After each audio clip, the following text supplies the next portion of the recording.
Hello, sa mapagpalang araw po sa ating lahat. Ito po si Prox Bes, muli nagpapaalala para po sa araw-araw nating pamumuhay. Yan. Sabi nga po sa Habakuk 3:19, ang lakas mo ngayon ay hindi galing sa iyo, kundi galing sa Diyos na hindi sumusuko sa iyo. True. Tama po yan, mga kaprox. No, yung pong lakas po natin o lakas mo ay hindi mo pwede pagmalakihan sa harapan ng ating Panginoon, sapagkat yung lakas natin ay binibigay lamang yan ng ating Panginoon. Maswerte ka nga, ginigising ka sa umaga di ba? So, yung iba hindi na nagigising.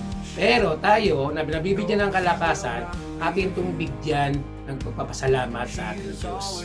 At hindi natin pwedeng angkinin ang ating pong kalakasan na tayo ay masasabi nating strong, na lagi nating nagagamit ang ating kalakasan.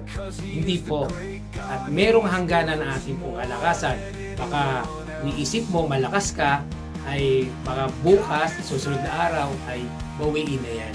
Diba? So lagi lang natin tandaan, yung kalakasan na nagmumula sa Diyos ay dapat natin pinagpapasalamat. Ito yung pagpapaalala lamang po, mga kaprox, na tayo hanggang ngayon na tayo'y malakas ay gamitin natin sa tama ang ating pong kalakasan. Tama sa pagtatrabaho, tama sa pakipag-ugnayan sa ating pamilya, tamang fellowship sa ating mga kapatid. Yan.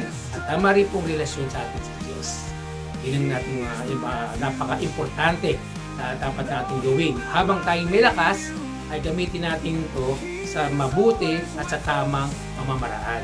Sapagkat ang Diyos ay binibigyan ka ng kalakasan upang mabuhay ka dito sa mundong ito, upang nais ng Diyos na siya ibigyan natin ng parangal at pasalamatan sa araw-araw natin ibinibigay niyang kalakasan sa ating buhay. Kaya tandaan natin, dapat magpasalamat, ang lakas mo ay nagmumula sa Diyos, hindi sa iyo. God bless.